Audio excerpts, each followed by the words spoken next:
안녕하세요. 오늘 9월 16일 수요일입니다. 오늘도 이렇게 수요 예배를 이렇게 영상 예배를 드리게 되는데 지난번에 그 코로나 방역 단계가 2단계로 좀 낮춰져서 오늘부터 제가 현장 예배를 드리려고 했어요. 근데 또 이제 서울시에서 또 방침 내려오기를 9월 27일, 그러니까 다음 주 주일까지 연장한다고 그러더라고요. 뭐 앞서서는 무기한 어떤 별도의 어떤 그 조치 시스템까지 한다고 하더니 9월 27일까지라고 또 모습 박아서 일단 그때까지는 제가 좀 속은 좀 편치 않지만은 마음도 편치 않고 화도 나고 하지만은 일단은 그때까지는 제가 좀 인내를 하려고 합니다. 이런 그 모든 종교에 대해서 하는 것도 아니고 기독교에 대해서만은 이런 불평등 또는 불공평 이런 것에 좀 제가 문제를 좀 제기하고 싶습니다. 또 이렇게 하다 보니까 교회 내에서도 그렇고 또 많은 분들 사이에서 좀 갈등이 있어요.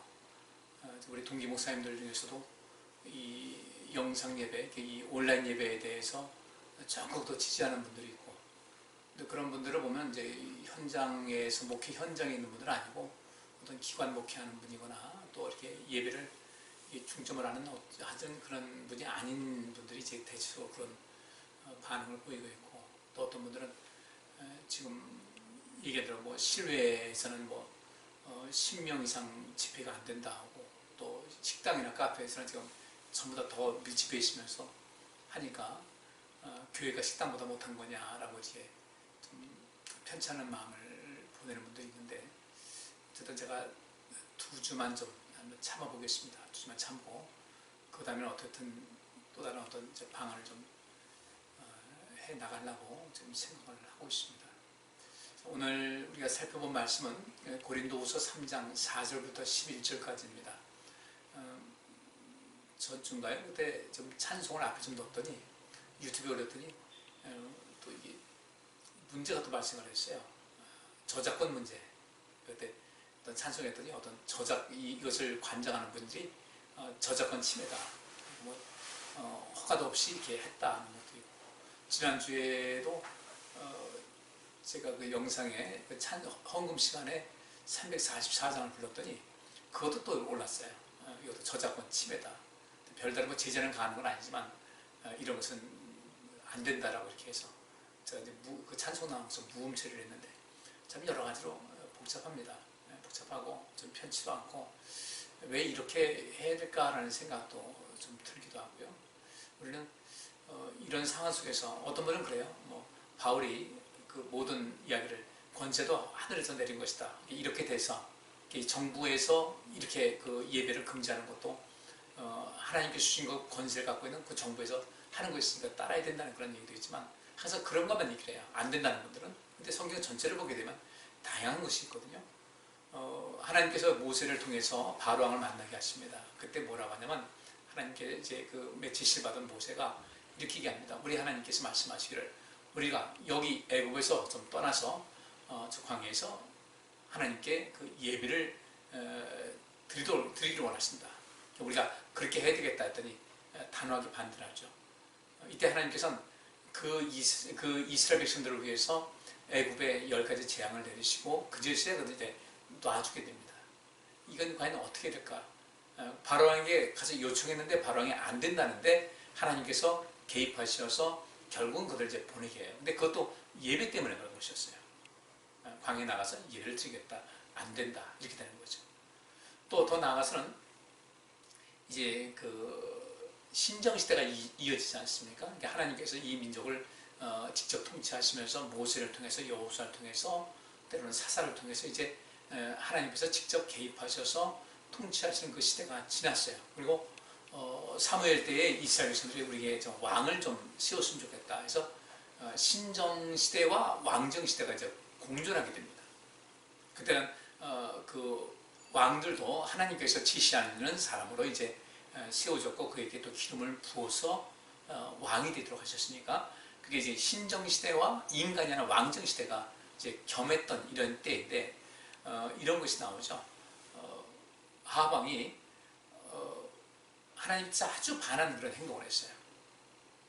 그랬더니 이제 하나님께서 엘리야 또는 엘리사라고 해서 아주 강력한 선지자였죠. 굉장히 어떤 다른 말씀만 증거하는 그런 선지자가 아니라 하나님의 능력을 더 많이 보여주는 그런 선지자들이었어요. 이들이 아방에 나가서 가서 이제 하나님께 예배하는 것에 대해서 강력하게 이야기를 합니다. 아합은 계속 거부를 했죠. 또 더 나아가서 이제 아방이 마지막 그 전투를 하게 됩니다. 이제 결국 죽었는데 그 전투에 죽었는데 길르앗 라못이라는 그 아주 굉장히 전략적인 요충지가 있었는데 그토록 좀 그것을 차지하고 싶었던 거예요. 그러니까 거기 있는 모든 그 선지자들이 뭐라고 하냐면 뭐 괜찮습니다. 하나님께 기도했더니 하나님께서 가서 싸우면 반드시 그것을 주신다고 했습니다. 만장일치입니다. 그런데 그것에 유일하게 미가야 선지자만 노라고 합니다. 아니라고 하죠. 그리고 이 아방에게 맞섭니다. 그러면 우리가 지금 현재 처한 이 상황은 어떤 것인가 봤더니 좀 복합적인 거예요. 우리나라는 신정시대가 아닙니다. 우리나라는 기독교 국가도 아니에요. 그러니까 우리가 하나님의 뜻을 모두가 따라야 된다 이런 것도 아닙니다. 그러나 우리나라 대통령은 우리 국민들이 선출한 거예요. 국민들이 선출했는데 이 대통령이 또 뭔가 잘못 나간다고 할 때는 국민들은 얼마든지 거기에 대해서 이의를 제기할 수가 있습니다. 근데 누구든 통치자들이 쓴소리할 때 기분 좋은 사람이 누가 있겠어요? 정말 그 뛰어난 리더는 좀 마음이 상하고 편치 않더라도 그것을 들을 수 있는 그런 여유가 있어야 되고 마음이 있어야 돼요. 어쨌든 우리 이 속에서 제가 정말 중요한 것은 하나님 나라를 구하는 그런 삶의 모습을 우리가 놓치지 말아야 되겠다는 겁니다. 우리의 믿음이 식어지지 않게 해야 되고요. 한번 여쭤볼게요. 오늘 예배드리고 있죠? 어떻게 교회 올 때 같이 복장 그렇게 입고 계신가요? 어디? 권사님, 집사님 어때? 어디? 이거 이제 안 보이네 지금은. 미래를 몇 시간 앞을 내다볼 수 있는 눈만 있으면 내가 알 텐데. 과연 나는 이 시간 예배드릴 때 교회 나와서 예배드리는 것 같은 그런 그 자세, 그런 마음가짐, 그런 복장을 하고 있는가 보셔야 돼요. 이게 좀 몇 번 계속하다 보면요, 그냥 우리 대충 하기가 쉽거든요. 그러지 말자는 거죠. 뭐 주일날 어떻게 하는지 모르겠어요. 어떤 분은 그러더라고요. 딱 11시 맞춰서 이미 녹화된 거 보내드린 거죠. 10시가 딱 돼서 그때 모든 것을 앉으라면 앉고 일어서면 일어서고 모든 걸 그렇게 한다는 거예요. 그렇게 하셔야 돼요. 왜냐면 우리는 그냥 여기서 예배 그냥 보는 것이 아니고 하나님께 예배를 드리는 시간이기 때문에 그렇습니다. 현장 그 실험은 아니에요. 그래도 우리가 이것을 통해서 예배한다고 했으면 여기 지키셔야 돼요. 그렇게 우리가 마음을 갖고 하나님을 섬길 수 있는 여러분 되시길 간절히 바랍니다. 중요한 것, 하나님 나라 구하고 하나님의 의를 구하는 것, 이게 예배의 또 중요한 부분이에요. 이것 때문에 제가 염려를 하는 겁니다. 서로라도 우리 성도님들 믿음이 식어지지 않을까? 우리 믿음이 좀 나태해지지 않을까? 우리 예배를 좀 소중한 것에 대해서 자꾸 이렇게 흐트러지는 건 아닐까? 그게 제일 염려스러운 거예요. 왜냐하면 우리가 얼마나 힘들게 이 믿음을 쌓아왔는데 뭐 이게 놓치는 건 순식간입니다. 그렇죠? 화재가 발생했다. 힘을 다해서 재산도 뭐고 다 했었는데 화재 한번 났다. 뭐 물난리 났다. 순식간에 흩어져 나가는 건데 우리는 그렇게 되면 안 되겠다. 그러면서 제가 여러분에게 말씀을 드립니다. 오늘 말씀은 고린도후서 3장 4절부터 11절까지 내용입니다. 그 화면 나온 거 좀 보시겠어요? 제가 읽겠습니다. 같이 읽죠, 그 자리에서. 우리가 그리스도로 말미암아 하나님을 향하여 이 같은 확신이 있으니 우리가 무슨 일이든지 우리에게서 난 것 같이 생각하여 스스로 만족할 것이 아니니 우리의 만족은 오직 하나님께로서 났느니라. 저가 또 우리로 새 언약의 일꾼 되기에 만족해 하셨으니 의문으로 하지 아니하고 오직 영으로 함이니 의문은 죽이는 것이요 영은 살리는 것임이니라. 돌에 서서 새긴 죽게 하는 의문의 직분도 영광이 있어 이스라엘 자손들이 모세의 얼굴에 없어질 영광을 인하여 그 얼굴을 주목하지 못하였거든. 하물며 영의 직분이 더욱 영광이 있지 아니하겠느냐. 정죄의 직분도 영광이 있은즉 의의 직분은 영광이 더욱 넘치리라. 영광되었던 것이 더 큰 영광을 인하여 이에 영광될 것이 없으나 없어질 것도 영광으로 말미암았은즉 길이 있을 것은 더욱 영광 가운데 있느니라. 아멘. 개역 성경이 좀 난해해요. 여러분들 이 말씀을 뭔가 모르겠는데 한번 이 말씀을 좀 쭉 주례하면서 말씀드리도록 하겠습니다. 우리 고린도후서 3장 1절부터 3절까지 말씀 보면 그런 말씀이 있죠. 바울이 얘기를 합니다. 우리는 여러분에게 어떤 다른 추천장이 필요 없습니다. 하나님께서 나를 추천해 주셨고 여러분들이 또 나의 추천서 아니겠습니까? 그래서 지난번 수요일날 말씀 볼 때 그렇게 말씀드렸어요. 우리 서로가 서로를 추천할 수 있고 격려할 수 있고 세워줄 수 있고 자랑할 수 있는 그런 모습이 되자. 그랬는데 바울이 그렇게 담대하게 이야기할 수 있는 그 이유가 무엇인가? 이것이 4절에 나와 있어요. 우리가 그리스도로 말미암아 하나님을 향하여 이 같은 확신이 있습니다. 내가 왜 이렇게 난 별다른 여러분에게 내가 어떤 누구에게 추천장을 받아서 가거나 이럴 필요가 없습니다. 그 담대함, 그런 그 확신이 무엇일까? 여러분이 바로 나의 추천장 아닙니까? 그러니까 바울은 하나님 앞에서도 당당했고 또 이 고린도교 성도들 앞에서도 당당했어요. 여러분들이 싫든 좋든 여러분들이 나를 추천하든 추천하지 않든 나는 분명히 나는 여러분에게 있어 여러분들에게 얼마든지 추천장을 받을 수 있는 그런 자격이 있다고 나는 생각합니다. 여러분들뿐이 아니라 하나님께서 역시 마찬가지로 나를 위해서는 분명히 추천장을 써주실 것이고 내가 들려주실 것은 난 확실합니다. 그런데 바울이 말하기를 내가 이 같은 확신을 갖게 된 것이 무엇이냐? 바울은 이렇게 얘기합니다. 그리스도로 말미암아 하나님을 향해서 이 같은 확신이 있다는 겁니다. 그러니까 이 얘기는 뭐냐면 이와 같은 확신을 그리스도를 통해서 하나님 앞에서 갖게 된 것입니다. 그리스도를 통해 하나님 앞에서 갖게 된 것입니다. 예수를 만났고 예수님만을 만난 이후에 신앙생활에 온전했다는 거예요. 내가 이렇게 확신하게 된 것은 이렇게 자신있게 모든 것을 할 수 있게 된 것은 예수님을 만난 덕분입니다. 그분 때문에 내가 이렇게 변했습니다. 그분을 통해서 그분을 알게 됐고 하나님을 알게 됐는데 그분을 통해서 나는 하나님 앞에 이 확신을 갖게 된 것이라고 말을 하고 있어요. 그만큼 이 바울은 예수 그리스도를 너무도 잘 알고 있다는 거죠. 예수님을 너무도 잘 알고 있다 보니까 하나님도 너무 잘 알고 있는 거예요. 그러니까 하나님께서 어떻게 눈에 보이게 귀에 들리게 내가 너를 추천한다 이렇게 말씀하신 것도 아닌데도 불구하고 그런 확신은 마음속에 갖는 것이지 다른 건 아니잖아요. 이 마음에 그런 확신을 가지게 됩니다. 그 안에 예수 그리스도의 영이 있었어요. 예수 그리스도의 마음이 있었어요. 예수 그리스도를 아는 진정한 지식이 있었어요.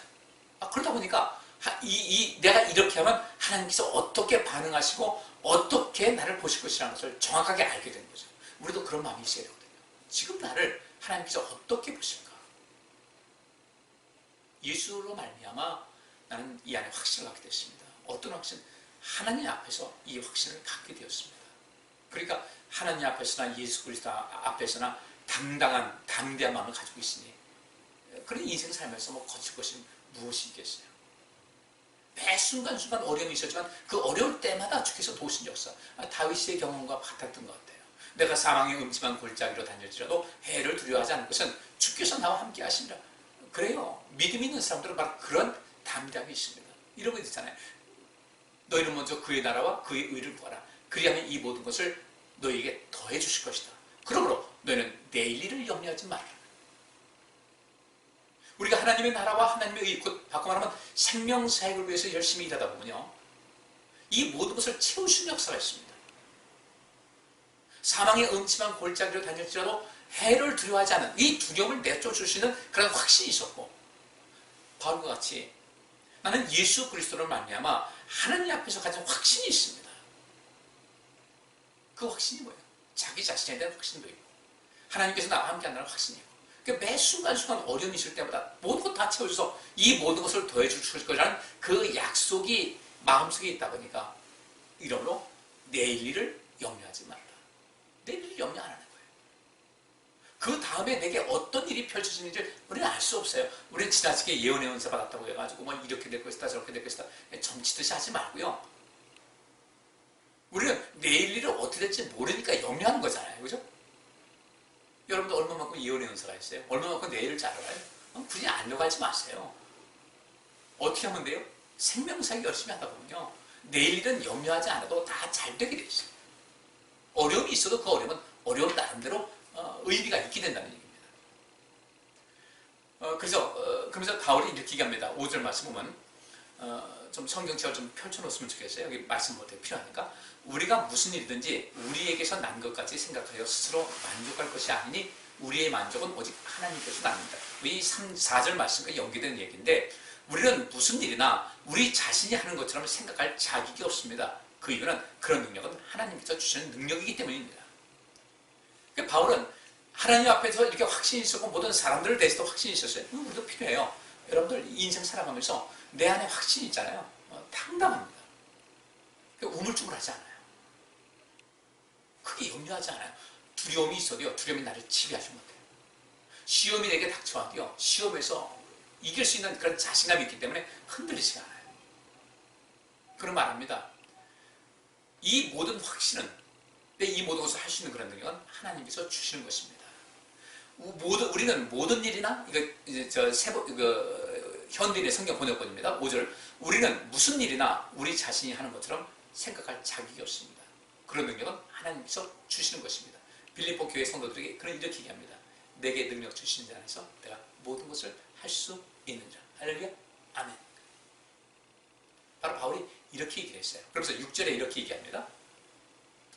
저가 또 우리로 새 언약의 일꾼 되기에 만족해 하셨으니 의문으로 하지 아니하고 오직 영으로 하미니 의문은 죽이는 것이요 영은 살리는 것입니다. 여기서 의문으로 하지 않는다고 그랬어요. 이 의문이라는 것은 무엇이냐면 돌에 새겨진 십계명, 율법을 말합니다. 씌어진 거예요. 문장으로 씌어진 것. 의문이니까 뭐 의심하는 것 그게 아니에요. 의문이라는 것은 그럴 문자를 써가지고 하나님께서 우리에게 주시는 모든 말씀, 율법의 말씀을 여기서 말씀하고 있습니다. 여러분 아시다시피 다른 모든 책은 사람이 썼어요. 근데 이 십계명은요 하나님께서 직접 그 모세가 준비해간 돌판 위에 하나님께서 직접 새기신 거예요. 그 차이예요. 십계명과 다른 말씀은 무엇인가? 다른 말씀은 사람이 썼지만 십계명은 하나님께서 직접 써주셨다. 이 차이인데 바로 그것이 이제 의문인 거예요. 하나님께서 주신 의문, 그 십계명의 확대판이 이제 율법이 되는 것이죠. 그런데 하나님께서는 우리로 하여금 새 언약의 일꾼 되기에 만족해 하셨다는 겁니다. 새 언약의 일꾼 되기에 만족하셨다. 이게 뭐냐면 하나님께서는 우리를 새 계약의 일꾼으로 삼으셨는데 이 모든 것을 부족함이 없도록 역사하셨다는 거예요. 그러면 새 언약의 일꾼이 무엇인가?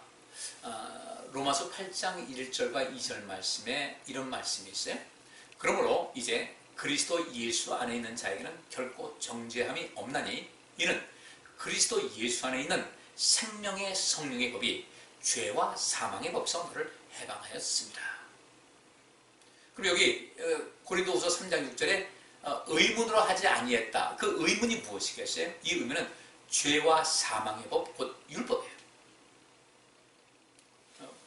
바울이 이야기한 대로 율법에 가치가 있습니다. 아주 굉장한 가치가 있어요. 뭐냐면 사람들로 하여금 겸손하게 하는 거예요. 율법은 사람들에게 이렇게 해라 하지 말라 이 모든 걸 줄 때 그 속에서 우리 자신을 지켜보니까 내가 도저히 우리의 육신의 힘 가지고는 율법을 이룰 수가 없다. 하나님의 뜻을 이룰 수가 없다는 것을 깨닫게 된다는 거죠. 그럼 이를 어찌할꼬 이것이 사도행전에 나옵니다. 예수님 제자들이 성령 받았어요. 이때 예수님 제자들의 입을 통해서 각종 동시통역과 같은 그런 놀라운 역사가 있었죠. 말은 히브리어로 말하는데 듣는 사람들이 다 자기네 그 지역에 사는 아주 익숙한 말로 다 들리는 거예요. 그 속에서 예수님 제자들이 말이죠. 얼마나 담대했는지. 그들의 성경에 나와 있지 않지만은 그들 얼굴로는 알잖아요. 그 얼굴 자신감이 있고 확신에 차고 당당하고 굉장한 기쁨이 있고 자신감 넘치고 이 세상 모든 것을 다 소유한 것 같은 그런 환한 모습이 성령 받았을 때 있지 않겠어요? 우리 성경에 나와 있지 않지만 그 당연하지 않겠어요? 능력이 임했는데 그들의 마음이 바뀌었는데 그들에게 그야말로 이보다 더 좋을 수는 없다라는 거예요. 일생에서 그와 같이 좋은 행복한 그런 체험은 없을 정도로 얼굴에 행복과 기쁨과 자신감과 단호함과 능력과 그야말로 그 주님의 얼굴을 보는 것 같은 그런 느낌을 아마 사람들이 가졌을 거예요. 이때 그 말씀을 듣는 사람들이 거기에 몰입을 하게 되는 거죠. 단순하게 말로 증거하는 그 설교 말씀뿐 아니라 그들이 전하는 그런 자세, 태도, 표정, 자신감, 능력 있는 말씀, 권세 있는 말씀, 그 속에 성령께서 역사하시는 가운데 모든 것이 임했을 때 이들은 역시 마찬가지로 말할 수 없는 감동과 더불어 엄청난 두려움도 있을 것이고 또 엄청난 어떤 그 새로운 어떤 희망도 차게 됐을 것이고 이렇게 하다 보니까 그때 그들이 한 얘기가 무엇입니까? 형제들아, 우리가 어찌할 거 없어요. 우리가 어찌할 거. 자, 이게 대단한 겁니다. 이 어찌할 거가 뭐예요? 이들은 그런 율법을 잘 아는 사람들입니다. 근데 주님의 말씀을 그 예수님에 대한 말씀부터 시작해서 너에게 예수를 죽였다 이 모든 것을 했을 때 이때 그 마음속에 굉장한 깊은 어떤 회개, 어떤 그 찔림의 마음도 있었고 그리고 내가 어떻게 해야 되는가 이 간절함이 믿다 보니까 우리가 어찌할 거라고 얘기한 거예요. 이것이 무엇입니까? 바로 율법의 효과라는 거예요. 우리는 늘 주님 앞에 섰을 때 우리는 어찌할 거 이 말씀이 있어야 돼요. 뭐 내가 뭐 문제없지 그것이 아니라 나 어떻게 해야 되지? What shall I do? What should I do? 이 영어로 뭐 그렇게 내가 뭘 어떻게 해야 되지? 이때 베드로가 한 얘기가 뭡니까? 너희가 죄사함을 받고 성령을 받으라 했어요. 그 죄사함이 뭡니까? 뭐 너 죄인다 이런 것이 아니라 하나님 말씀에 율법에 기록된 모든 것을 살펴봤을 때 내가 부족함이 있다 할 때는 이제는 그 생활 속에서 하나님 말씀대로 살아가는 그런 모든 훈련을 해요. 이미 그것은 이 유대인들은 다 알고 있는 내용이었어요. 죄사함이라고 할 때 단순하게 우리가 넌 죄인이다 이런 것이 아니라 그들의 삶 속에서는 그 죄사함이라는 것이 어떤 의미인지 하나님 말씀대로 살아가는 삶의 양식의 그 모든 것을 행동 양식이다 이걸 알았던 거예요. 그러면 성령 받는다는 거죠. 성령 받는 건 다른 것 아니에요. 내 삶이 변합니다. 그럼에도 불구하고 여전히 갈 길이 멀어요. 그런데 놀라운 사실은 그렇게 발걸음을 한 걸음 한 걸음 뛸 때마다 주께서 함께 하신다는 거죠. 근데 우리는 뭐라 그럽니까? 내가 성령 받으면 할 수 있으니 성령 충만케 하옵소서. 아니에요. 우리 뭐 신앙생활 하루 이틀 하는 것도 아니고 이 정도 되면요. 우리 선수들 아니에요, 솔직히. 우리 선수들끼리 성령께서 나에게 함께 하시고 힘주시면 하겠습니다. 이건 선수들 하는 것이 아니고 근데 아이들이 하는 거예요. 아이들. 선수들은 그렇게 일하는 거예요. 주님 하겠사오니 성령 부어 주옵소서. 이런 거죠. 이스라엘 백성들이 이제 광해 생활 끝나고 요단강 건널 때 벗개를 메고 갑니다. 어떻게 할 것인가? 벗개를 맨 제사장들이 앞장서는데 그들이 요단강은 범람할 정도로 철철 넘쳤는데 하나님께서 홍해같이 미리 갈라주신 것이 아니라 이번에는 그전에는 어린아이 같으니까 갈라주셔서 그렇게 건너가게 한 거예요. 근데 이제는 너희의 믿음으로 건너라는 거죠. 그리고 모든 백성들을 그걸 보는 거예요. 이제는 모세가 하나님께서 어떻게 하시는 것을 보라고 했는데 이제 하나님께서 조금 이제 위임을 하신 겁니다. 자, 이제 너희들의 믿음을 보자. 나도 하면 너희들 믿음을 보겠다. 자, 발을 디뎌라. 갈라지지 않고 물이 흐르는데 얼마나 두렵겠어요. 무기가 돼가지고 얼마나 강하게 물을 흐르는데. 근데 놀라운 사실은요. 그 제사장들이 벗개를 메고 발을 내딜 때마다 그때마다 조금씩 갈라지기 시작합니다. 그러면서 입이 갈라져서 물이 내려오지 못하게 하는 거죠. 흘러가는 것이니까 이게 쭉 흘러내려가고 계속 이 물은 벽을 쌓고 점점 벽을 쌓고 그건 많은 하나님께서 한번 그 당시 이 비디오를 만들 수 있는 그런 거 있을 텐데 한번 쫙 해놨다가 이게 쫙 보이시면 그냥 쫙 놀랄 텐데 그죠? 바로 그겁니다. 하나님께서는 먼저 일을 시작하셨지만 그 다음에는 우리에게 해라 내가 도와주겠다 이렇게 합니다. 어린애들 크는 거와 똑같은 거예요. 해라 도와주겠다. 여러분 자전거 탈 때 뭐라고 해요? 어떻게 해요? 처음 타자마자 탁 달리면 그런 것도 혹시 있을지 모르겠어요. 그런데 어떻게 합니까? 뒤에서 잡아준다고 그래요. 잡아준다. 그럼 막 달립니다. 그러면 앞에 있는 사람은 좀 처음이니까 정신없이 뭐 가면서 나 이거 놓으면 안 돼, 놓으면 안 돼. 그러면 또 뒤에 있는 사람들 우리 다 해봤잖아요. 놨어 이미. 놔. 그래서 뒤 쫙 쫓아가면서 나 놨어. 붙잡고 있어. 걱정하지 마. 붙잡고 있어. 걱정하지 마. 막 합니다. 그다음에 딱 한참 있다가 놓지마 놓으면 안 돼 했는데 저는 혼자 잘 달려가고 있는 거죠. 그러다가 뒤에 있는 사람이 붙잡지 않은 것을 알 때 그 순간에 갑자기 균형을 잃어가면서 앞에 팍 넘어지는 거예요. 저도 그런 경험을 했어요. 근데 분명히 그 뒤에서 잡아준 사람이 놨을 때 달려간 겁니다. 하나님께서는 처음에 잡아주시지만 그 다음에 우리에게 달려가라고 말씀하셔요. 이걸 바로 우리 주께서 원하시는 것인데, 하나님께서는 우리로 하여금 이 새 언약이라는 것은, 6절의 새 언약이라는 것은 생명의 성령의 법이에요. 그죠? 그러니까 8장 1절과 2절, 우리 여러분 아시다시피 7장에 보면 바울이 오라 나는 공고한 자로다, 누가 나를 사망의 이 큰 데서 건져낼 것이니까 막 안타까워하는데, 그 얘기한 다음에 그런 한 얘기를 바로 8장에서, 그때 뭐 7장 8장 없었잖아요. 바로 이어지는 얘기예요. 그러므로 이제 그리스도 예수 안에 얘기는 결국 정죄함이 없다. 여러분들 그 바울이 그렇게 얘기하면서 하나님의 사랑에 대해서 쭉 얘기하잖아요. 우리를 그리스도의 사랑 안에서 우리를 끊을 것이 무엇이겠느냐. 그러면서 그러므로 이제 그리스도 예수 안에 있는 자에게는 결코 정죄함이 없다. 그리스도 예수 안에 있는 자에게는 결코 정죄함이 없다. 그럼 그리스도 예수 안에 있는 사람들은 다 완벽하고 완전한 사람이 아니잖아요. 저도 그렇고 여러분도 그렇고 지금 아직도 완전하지 않아요. 근데 우리가 어디 안에 있어요? 예수 그리스도 안에 있기 때문에 우리에게 정죄함이 없다는 겁니다. 죄를 졌는데 왜 정죄함이 없죠? 그 죄를 이기기 위해서 주께서 말씀하신 생명의 길을 걸기 위해서 힘을 다하고 있는 한 그 사람이 진짜 그리스도인이에요. 근데 그걸 알면서도 그냥 맹독해 있다? 그리스도 예수 안에 있는지 없는지 아닌지 밖에 있는지 알지 못한다? 그건 정죄함이 있어요. 그 사람들은 구원받았다고 할 수가 없어요. 요즘 뭐 너무 예수가 교회 와서 세례만 받고 뭐 직분 받으면 다 구원받는 것 같이 생각하는데 착각이에요. 중요한 것은 내가 그리스도 예수 안에 있는지 이거 알아야 돼요. 그리스도 예수 안에 있는지. 예수님께서 이렇게 말씀하시죠. 너희가 나를 사랑한다면 내 말을 지킬 것이다. 하나님 말씀을 지키고자, 말씀대로 살고자, 내 말을 듣고 행하는 자는 반석의 집을 지을 자 같아서 홍수가 나도 무너짐이 없다고 한 대로 결국 그 사람은 멸망하지 않아요. 지옥 안 가요. 그런데 내가 예수를 믿는다고, 주님 사랑한다고 하면서도 주의 말씀 내가 지키려는데 수고를 하지 않는다? 그 관심도 없다? 죄송한 얘기지만 여기 혹시 그런 분 안 계실 줄 믿지만요, 구원 못 받은 거예요. 이거 우리 확실하게 하셔야 돼요. 그런데 바울은 우리를 새 계약의 일꾼으로 삼으셨다. 생명의 성령의 법을 행하고 널리 선포할 수 있는 그 일꾼으로 삼으셨는데 여기 충분하다는 거예요. 새 언약의 일꾼 되기에 만족해 하셨다. 주님께서 너 그 정도면 됐어 나 한다는 거예요. 근데 이것은 의문으로 하지 않았다는 겁니다.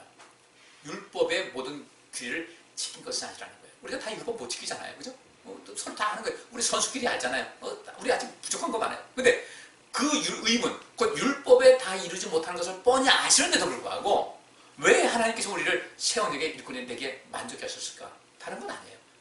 계속해서 바울이 고백한 그대로입니다. 내가 다 이뤘담도 아니고 그 모든 것이 이루기는 아직도 갈 길이 먼다. 그러다 나에게는 목표가 있다는 거예요. 나에게 목표가 있다.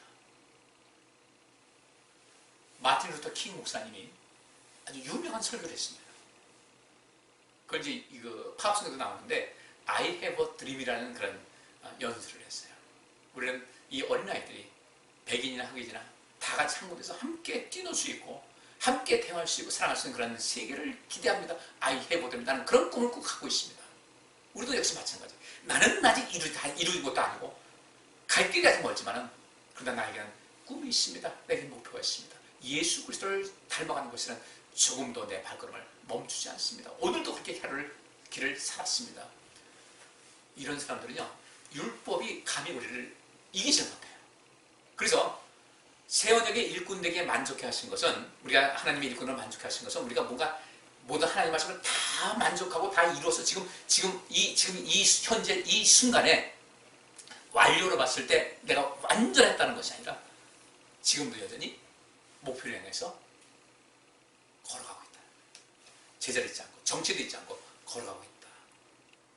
그렇기 때문에 새 언약의 일꾼들에게 만족해하는 이런 모든 것을 때 의문, 율법은 더 이상 우리를 정죄하는 것이지만 우리를 죄인인 것을 알게 하고 주님 앞에 어찌하면 좋겠습니까? 내가 형제들하고 어찌할고 이렇게 하는 그 힘이 있는데 적어도 목표를 향해서 열심히 걸어가는 이 사람들은 율법이 더 이상 우리를 지배하지 못한다는 겁니다. 바울이 그 얘기를 한 거예요. 그러므로 이제 그리스도 안에 예수 안에 있는 자에게는 결코 정죄함이 없다. 바울이 여러분 7장에서 말씀 들어본 말 있잖아요. 내가 선을 행하고자 하는데 내 안에 악이 있다는 거예요. 그래서 나는 공고한 자로다. 그런데 그런 말하기를 그리스도 예수 안에 있는 자에게는 결코 정죄함이 없다. 나는 아직까지 여전히 죄성이 있고 악이 있지만 내가 정죄함이 없다는 것을 확실한 것은 나는 지금도 목표를 향해서 열심히 달려가고 있기 때문입니다. 이해되시죠? 우리 하나님 정말 멋진 분이에요. 그리고 오직 의문으로 하지 않냐고 오직 영으로 하미니 의문은 죽이는 것이요 영은 살리는 것이다. 그래서 바울이 좀 만들어 로마서 8장 2절에 이는 그리스도 예수 안에 있는 생명의 성령의 법이 죄와 사망의 법에서 너를 해방하였습니다. 그러니까 우리 예수님께서는요 이 땅에 오실 때 생명의 법을 가져왔어요. 생명의 성령의 법. 성령은 하나님이시잖아요. 성령도 하나님이신데 그분은 어떤 법을 주셨는가? 생명의 법. 우리에게 성령이 임하시면 내게 능력받는다는 것은 생명의 법이 나를 지배할 수 있도록 하는 거예요. 예수님도 역시 마찬가지예요. 하나님이시잖아요. 그분은 무슨 법? 생명의 법. 우리 하나님께서 율법 주시고 또 우리 생명에 이르게 하는 도구로서 율법을 주셨고 그 다음에 예수님을 통해서 성령을 통해서 우리에게 생명의 법이 우리 안에 자리할 수 있도록 역사하시는 거예요. 그러니까 생명의 성령의 법이 죄와 사망의 법에서 너를 해방하였다. 그러면 생명의 성령의 법이 죄와 사망의 법에서 해방한 이 삶은 어떤 것일까? 지금 다시 또 말씀드리지만 내가 그리스도 예수를 표대 삼아서 계속해서 그분께 하루에 한 발짝이라도 전진하는 사람들은 생명의 성령의 법이 그 안에 있어서 주님을 만족해 하고 이 사람에는 결코 정잠이 없다. 할렐루야. 예? 소리 지르세요. 할렐루야. 그래요. 우리 그런 사람이에요. 그래서 이 뒤에 보면 7절에 돌에 써서 새긴 죽게하는 의문의 직분도 영광이 있어 이스라엘 자손들이 모세의 얼굴이 없어질 영광을 위하여 그 얼굴을 주목하지 못하였거든. 모세가 하나님 맛이 이 십계명판을 받아 오는데 이 영광이 임해가지고 얼굴 광채같이 빛났어요. 근데 바울은 서서히 얼굴이 흐려지는 것을 알게 된 거예요. 얼굴 수건 가렸어요. 갑자기 없어지면 이제 약간 본인 뭐 체면도 그런 거겠죠. 그런데 율법을 받아가지고는 이 모세 얼굴이 그렇게 영광의 얼굴이셨다. 여기 대로 돌에 써서 새긴 죽게 하는 의문의 조건도 영광이 있어 모세 얼굴에 광채가 났는데 하물며 바로 바울이 하는 얘기는 그겁니다. 하물며 영의 직분. 그럼 바울은 의문의 그 직분을 갖고 내려오지 않습니까? 율법을 받아가지고 의문의 직분을 받아가지고 오는데 그런데도 불구하고 얼굴에 광채가 빛났는데 우리는 영의 직분을 감당하는 사람 아니에요. 우리 십계명 돌판 안 갖고 있어요. 그럼 우리 뭘 갖고 있어요? 성령이 내 안에 임했잖아요. 성령 충만한 거예요. 성령께서 내 안에 있으니까 우리는 모세는 의문 십계명 돌판을 가지고 내려왔지만 우리는 성령 받은 가운데 우리 영의 직분이 내 안에 있어서 눈에 보이지 않는 영의 직분이 내 몸 안에 있는 거예요. 생각 속에 내 마음 속에 내 손과 발 같은 모든 속에서 영의 직분이 내 안에 있으니 바울이 하는 것이 바로 그겁니다. 돌에 써서 새긴 죽게 하는 의문의 직분도 영광이 있는데 하물며 성령 받아서 영의 직분 살리는 생명의 성령의 법인 이 살리는 영의 직분이 내게 있는데 도대체 우리에게 있는 이 영의 직분이 얼마나 다 큰 영광이 있겠냐 이거예요. 모세가 그 얼굴 광채 빛난 것 그것 비교도 안 될 정도로 엄청난 영광이 있다는 겁니다. 그리고 이 영의 직분이 뭐예요? 한마디로 말하면 생명의 직분이에요. 생명의 성령의 법이죠. 생명의 성령의 법. 그러면 생명의 권사님의 법이에요. 우리 직분이 있잖아요. 내가 직분 받았잖아요. 내가 뭐 목사다, 장로다, 전도다 이 직분 말고요. 우리 그리스도인들은요. 전부 다 주님께서 우리 마음판에 새겨진 십계명 돌판에 새긴 것이 아니라 성령께서 우리 안에 새겨진 그 생명의 성령의 법이 우리 안에 새겨져 있단 말이죠. 성령께서 우리를 인치실 때 생명의 성령의 법이 우리 안에 이미 새겨진 거예요.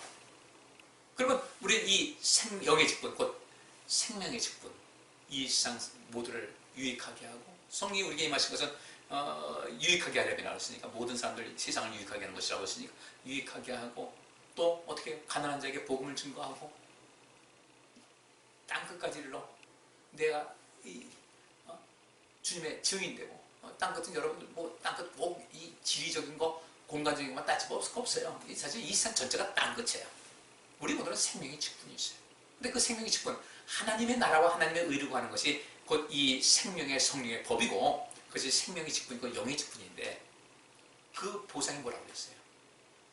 이 모든 것을 너에게 더하신다. 얼마나 멋지십니까? 이제 뒤에 보면 이런 얘기에서 9절 말씀 보니까 정죄의 직분, 곧 율법의 직분도 영광이신 즉 의의 직분, 의는 살리는 거 아니겠습니까? 공의, 정의는 살리는 거예요. 의의 직분은 영광이 더욱 넘치리라. 그래서 10절 보니까 영광되었던 것이 더 큰 영광이나요? 예, 영광된 것이 없어. 모세가 가지고 있었던 그 율법의 영광, 그 의문, 그 새겨진 그 의문, 그 새겨진 그 말씀과 그 돌판, 그것도 영광이 되었는데 죽음을 주는 영광이었어요. 근데 우리는 그 율법을 통해서 살게 되죠. 내가 죄인 것을 깨닫고 주님 앞에 오게 하는 조건이 율법이었으니까. 근데 그것도 사람을 살리는, 죽이는 것이 아니라 실제로는 사람을 살게끔 하려고 죽이는 것이었어요. 인간적인 생각을 줄이고 하나님의 은혜 가운데 돌아오게 하는 이런 그런 직분이었어요. 여기서는 죽이는 직분이라고 했지만 실상은 뭐예요? 세례받을 때 물에 잠그지 않습니까? 나는 죽고 예수 그리스도 말미암아 사는 거예요. 그래서 그런 면에서 죽는다는 것은 일시, 잠시 잠깐의 인생은 죽지만 영원히 살게 하는 그런 직분이 바로 율법의 직분이라고 통합니다. 이 율법이 영광되었어요. 10절 보니까 영광되었던 것. 이것은 뭐예요? 과거형이죠. 영광되었던 것. 이것은 과거 율법을 말하고 있어요. 영광되었던 것이 더 큰 영광이 왔어요. 여러분 달빛 잠만 밝아도요, 낮 되면 해 때문에 달이 안 보이는 거예요. 율법도 영광이 있었어요. 근데 결국은 율법도 죽이는 것이라고 하지만 사실 이 인간적인 것은 죽이고 실제 생명을 살리기 위한 그런 것이었잖아요. 어쨌든 죽이는 것이었어요. 근데 이 성령의 생명의 법은요, 이건 절대 죽이는 것이 없어요. 생명의 성령의 법은 절대 죽이는 것이 아니에요. 그러니까 이 생명의 성령의 법, 하나님의 은혜의 법, 예수 그리스도의 은혜의 법은 과거 율법보다 더 큰 영광인 거예요. 그러니까 영광되었던 것이 곧 율법, 영광되었던 율법이 더 큰 영광인 하나님의 은혜, 생명의 성령의 법으로 인하여 더 이상 영광을 나타낼 것이 없다. 이제 성령께서 임하셨으니까 11절 마지막 절입니다. 없어질 것도 영광으로 말미암았은즉. 없어질 것도 모세 얼굴에 영광이 없어졌잖아요. 어쨌든 그건 영광이졌잖아요.